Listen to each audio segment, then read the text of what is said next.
नमस्कार किसान साथियों, मैं हूं अमित वर्मा और आप देख रहे हैं हमारा चैनल द टॉप ज्ञान सारथी।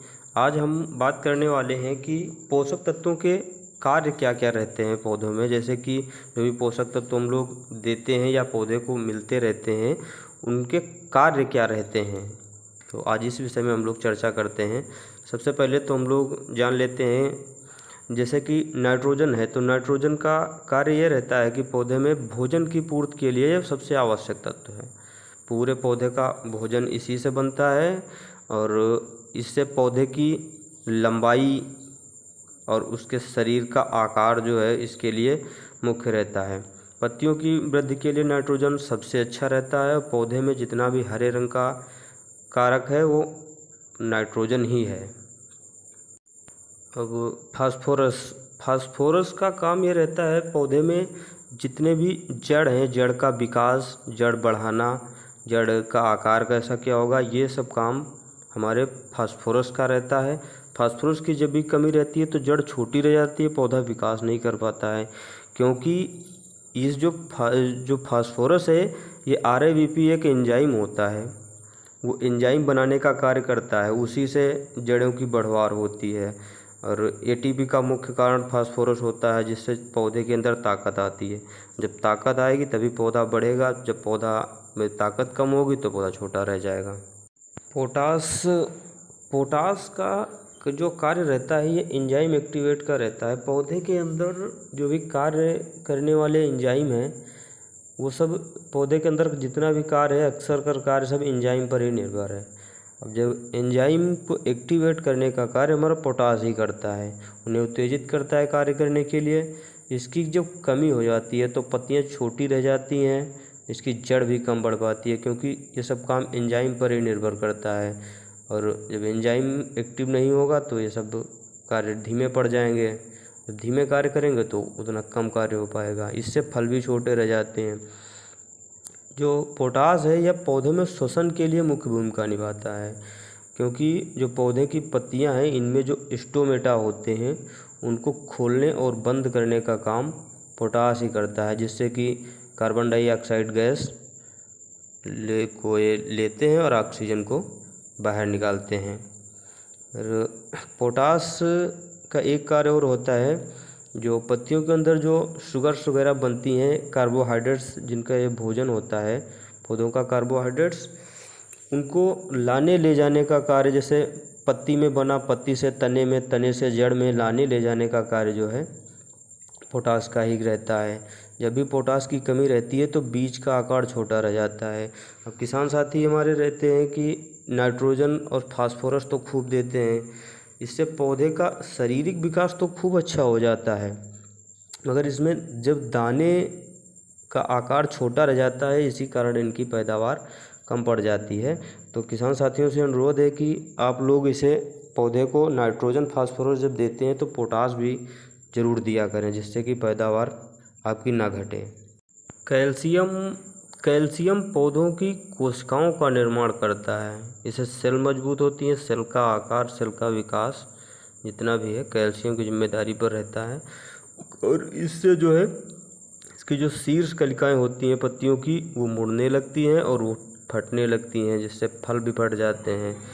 कैल्शियम की जब भी कमी होती है तो काफ़ी नुकसान होता है पौधे को, तो कैल्शियम की कमी ना होने दें, क्योंकि पूरा काम से कोशिका पर ही निर्भर होता है। जब कोशिका ही नहीं बनेगी तो पौधा बहुत कमज़ोर हो जाएगा और इससे पैदावार काफ़ी प्रभावित पड़ती है। मैग्नीशियम का जो कार्य है, प्रकाश संश्लेषण के लिए सबसे उपयोगी तत्व है मैग्नीशियम ना हो तो प्रकाश संश्लेषण की जो क्रिया है वो आधे पर ही रुक जाती है। और जो तो सूक्ष्म पोषक तत्व है तो इनकी कमी तो बहुत कम होती है। फिलहाल इनकी कमी ना हो इसके लिए आप लोग माइक्रो मिक्सचर वगैरह इसे देते रहें पौधे को, क्योंकि जब प्रकाश संश्लेषण की क्रिया रुक जाएगी तो पौधा उतने पर से ही अपना भोजन पाना बंद हो जाता है, तो पौधा वहीं से ख़त्म हो जाता है। सल्फर पौधे के लिए बहुत ही ज़रूरी तत्व है, क्योंकि प्रोटीन निर्माण का कार्य सल्फर की जिम्मेदारी में रहता है और प्रोटीन निर्माण के लिए बहुत ही ज़रूरी तत्व है ये। क्लोरोफिल में भी सहायता करता है, नाइट्रोजन को उत्प्रेरित करता है। जैसे जो सल्फर है ये नाइट्रोजन को उत्प्रेरित करता है, जिससे प्रकाश संश्लेषण बहुत तेज़ी से होता है, पौधा काफ़ी जल्दी हरा हो जाता है। ये पौधों और सल्फ़र का एक मुख्य कार्य रहता है, जितनी भी तेल वाली हमारी फसलें हैं उनमें तेल की मात्रा को बढ़ाने का कार्य सल्फ़र ही करता है। जैसे कि सरसों है, पिपरमिंट है, ये है, और जैसे कि लहसुन वगैरह का, इसमें गंध का मुख्य कारण सल्फ़र ही है। तेल आप सल्फ़र डालेंगे तो तेल की मात्रा ज़रूर बढ़ेगी पौधों में। सल्फ़र बहुत अच्छा तत्व है, पौधों के लिए बहुत ज़रूरी तत्व है। क्लोरीन का मुख्य कार्य रहता है फोटोसिंथेसिस क्रिया में प्रकाश संश्लेषण में बहुत अच्छा रोल देता है ये। इससे भोजन में जो कार्बोहाइड्रेट्स हैं इनका सबका निर्माण करता है, तो क्लोरीन भी बहुत ज़रूरी तत्व है पौधों के लिए। फेरस या क्लोरोफिल को बनाता है। इसकी कमी होने पर क्लोरोफिल, जो पत्तियों में जो हरा भाग होता है, हरापन, वो कम बन पाता है इसकी कमी होने पर, पत्तियां उसी से पीली लाल हो जाती हैं। फेरस का मुख्य कार्य रहता है क्लोरोफिल का निर्माण, और इसका एक कार्य और रहता है, जैसे कि पिछली बार बताया था कि प्रकाश संश्लेषण में जो इलेक्ट्रॉन ट्रांसफ़र की जो चेन होती है उन्हें लाने ले जाने का कार्य लोहा तत्व या फेरस ही करता है।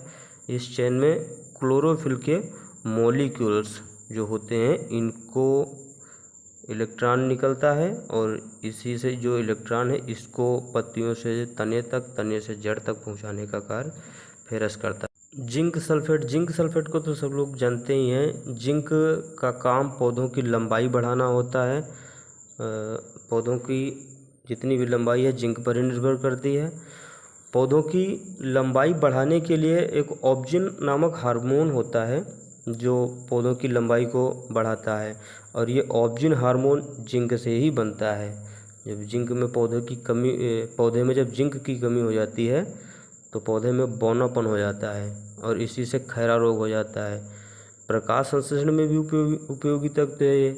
इसकी कमी से प्रकाश संश्लेषण की क्रिया अच्छी नहीं हो पाती है, तो इससे पौधे की पत्तियां वगैरह छोटी रह जाती हैं और पैदावार काफ़ी प्रभावित हो जाती है जिंक की कमी से।